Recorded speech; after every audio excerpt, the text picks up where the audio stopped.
Hello friends. तो एक question है ट्रिग्नोमेट्री का बड़ा ही इंटरेस्टिंग सा, जिसको सीबीएसई वालों ने 2009 में पूछा है। ठीक है, तो हम भी सॉल्व करेंगे और देखते हैं क्या पूछा है इन्होंने।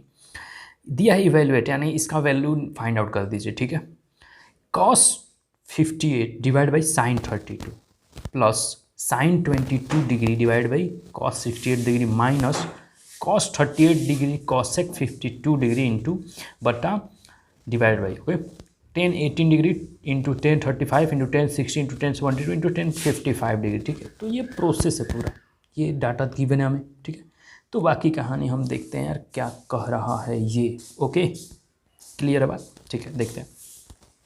तो यार इसको ध्यान से अगर देखते हो तुम, देखो यार ध्यान से इसको, अगर इस वाले पार्ट को तुम ध्यान से देखोगे तो यहाँ पे दे रखा है cos 58 divide by sine 32 degree. ठीक है, तो कॉस 58 और 32 मिलके क्या बनता है यार? 90 बनता है। ये क्लियर है? यानी अगर इसको मैं किसी कॉम्प्लीमेंट्री एंगल को यूज कर लूँ इसमें ऊपर या नीचे तो मुझे आंसर मिल सकता है। जैसे मैं ऊपर यूज कर लेता हूँ, ठीक है, तो इसको मैं क्या लिख सकता हूँ? कॉस है तो कॉस 90 माइनस 32 डिग्री, क्या मैं ऐसा लिख सकता हूँ? बताओ यार। नीचे दिया है साइन 32 डिग्री, पेन मेरा चल नहीं रहा है बढ़िया से। ठीक है, ठीक है जी, तो आपको समझ में आ रहा है क्या बात है, क्या मैं कह रहा हूँ? साइन 32 डिग्री, क्लियर है बात?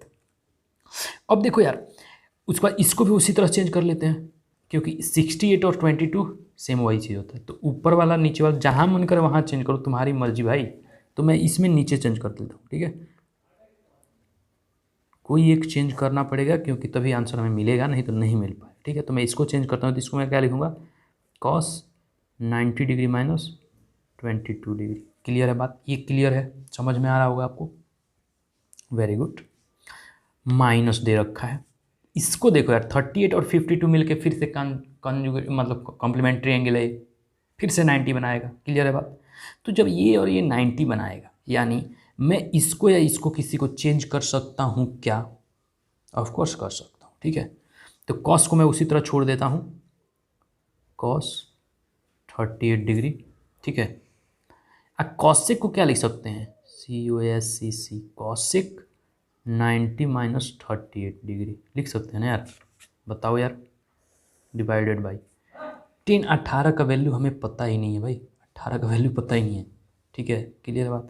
तो मैं क्या कहता हूँ, 18 और 72 क्या यह एक साथ 90 डिग्री बनाएगा? 18 से, तो इसको एक साथ पहले मैं लिख लेता हूँ, 10 18 10 72 डिग्री। 10 60 का मान पता है, कोई दिक्कत नहीं होगा, तो मैं 10 60 और ये 10 35 और 55 90 होता है, तो इसको एक साथ लिखता हूँ 10 55 10 35, क्योंकि ये वैल्यू मल्टीप्लिकेशन में है तो आगे पीछे उल्टा इधर उधर हो सकता है, कोई दिक्कत तो है नहीं। राइट, समझ में आ रहा बात? ओके, क्लियर है ना यार? समझ में तो आ रहा है? ठीक है, आगे चलते हैं।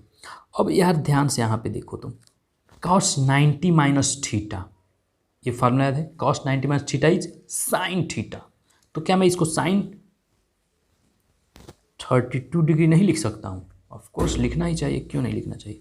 और नीचे भी साइन 32 डिग्री है। क्लियर है बात? प्लस ऊपर है sine 22 degree divide by cos 90 minus theta, यानी इसको भी cos 90 minus theta is sine theta, तो इसको मैं लिखूंगा साइन 22 डिग्री। क्लियर है बात? Minus cos 38 cosec 90 minus theta is sec theta. Clear है? कॉस का साइन के साथ जाता है, कॉसेक का 10 कॉट के साथ, तो cosec 90 minus theta is sec 38 degree. Clear है बात? ये समझ में आ रहा है क्या? इसको मैं अब चेंज करता हूँ, तो मैं इसको 10 18 को यही रहने देता हूँ, इसको मैं लिख सकता हूँ क्या? 10 90 माइनस 18 डिग्री लिख सकता हूँ। बताओ यार, ये तो लिखना चाहिए ना? वेरी गुड, चलो समझ रहे हो, मैंने ये दोनों वैल्यू मैंने कवर कर रखे हैं। ठीक है, यहाँ पे कवर हो गया। 10 60 को मैं उसी तरह कॉपी कर दूंगा, 10 60 डिग्री। इसको फिर से मैं चेंज कर लेता हूँ एक को, तो 10 55 को उसी तरह लिखता हूँ और नीचे चेंज कर लेता हूँ 10 90 माइनस 55 डिग्री, क्योंकि 90 में से 55 जाता है तो कितना आता है? 35। तो यही सेम चीज़ यहाँ पे लिखा हूँ, ठीक है। अब मैं चेंज करूँगा इसे, ठीक है। ध्यान समझ में आ रहा है क्या? इतना समझ में आया बात?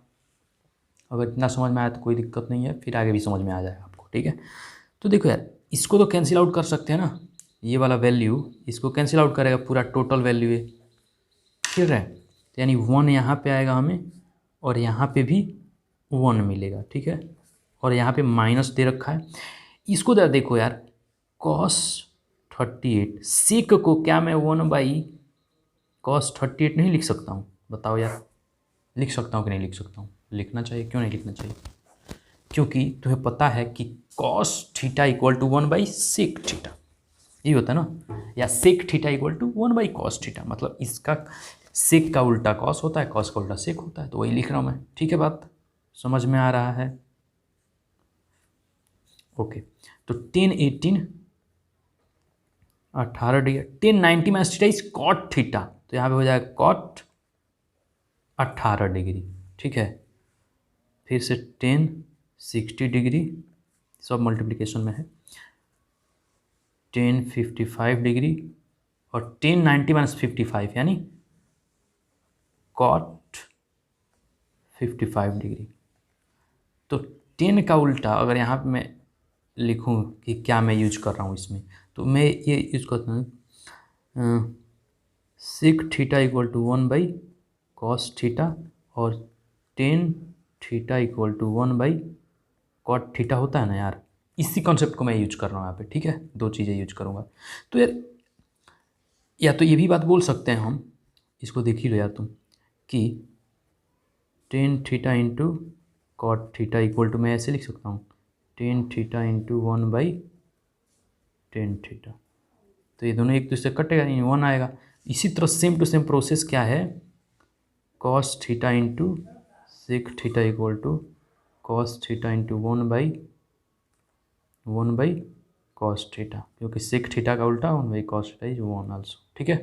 तो ये सब चीज़ें यूज करोगे इसमें तो आ जाएगा, तो ये तुम लिख लेना साइड में, वैसे कोई दिक्कत नहीं है, ठीक है। समझने के लिए लिख लेना, इसमें लिख सकते हो, लिखना है तो लिखो, नहीं लिखोगे तभी हो जाएगा प्रॉब्लम सॉल्व, ठीक है। ये क्लियर बात, इतना समझ में आ रहा है? अब देखो यार, 10 कट, तो 10 कट मिल के 1 बनाएगा, ये भी कट के 1 बना रहा है, 10 कट, ये भी टोटल जो ये कटेगा इतना, तो ये भी 1 लेके आएगा वैल्यू, ठीक है। ये 1060 का वैल्यू क्या होता है बता दो यार, क्योंकि 1060 तो बच रहा है ना यहाँ पे, 1060 का वैल्यू होता है √3, क्लियर है। तो यहाँ से √3 मिलने वाला है हमें, ठीक है। मैं लिख रहा हूँ ऐसे, तुम मत लिखना, मैं समझाने के लिए ऐसा लिख, ये कट के फिर से 1 आएगा, कटेगा नहीं, एक्चुअली ऐसे लिख के काट देंगे, ठीक है। अब तो नेक्स्ट स्टेप में मैं क्या लिखता हूँ, डायरेक्ट वैल्यू पुट करता हूँ, ठीक है।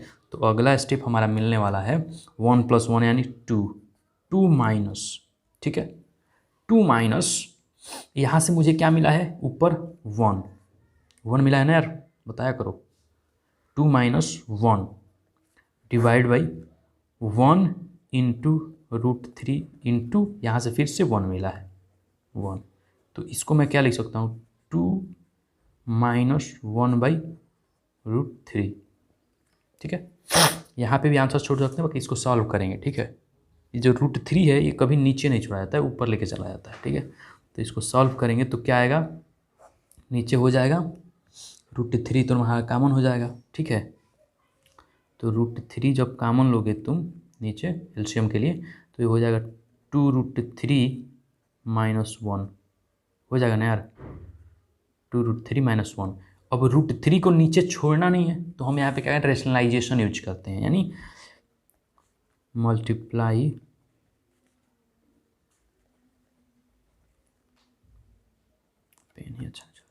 Multiply numerator and denominator by √3, मतलब न्यूमरेटर और डिनोमिनेटर में किससे मल्टीप्लाई करने वाला है, √3 से। तो हमें क्या मिलेगा यहाँ पे देख लेते हैं, तो हमें मिलने वाला है 2√3 - 1 का गुणा होगा √3 से डिवाइड बाई √3 इंटू √3। जब ऊपर नीचे एक सेम ही नंबर से मल्टीप्लाई किया जाता है तो कोई दिक्कत ही नहीं होता है वैल्यू में, ठीक है।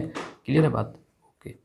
तो इसको ज़रा देखो, इससे मल्टीप्लाई करेंगे तो √3 3 बन जाए, 3 दूना 6, 6 माइनस √3 डिवाइड बाई ये क्या हो जाएगा, 3 हो जाएगा क्या, बताओ यार, हो जाएगा ना। तो इसको मैं इस प्रकार से भी लिख सकता हूँ 1/3 ब्रैकेट में 6 माइनस √3। तो ये हमारा आंसर रहेगा, कंप्लीट आंसर। ठीक है, समझ में आया है। तो ये थोड़ा मतलब क्रिटिकल क्वेश्चन है, ठीक है। एग्जाम में अगर एक बाइक आ गया तो तुम्हें कन्फ्यूज हो जाओगे, तो इसलिए इसको प्रैक्टिस करना बड़ा ही ज़रूरी है। ठीक है, प्रैक्टिस करो, समझ में आ जाएगा, कोई दिक्कत नहीं है। ठीक है, नहीं समझ में आ रहा है तो फिर यार कोशिश करो, वीडियो को बार बार देखो, समझ में आ जाएगा। ओके, तो मुझे लगता है समझ में आ गया होगा क्वेश्चन। ओके, धन्यवाद।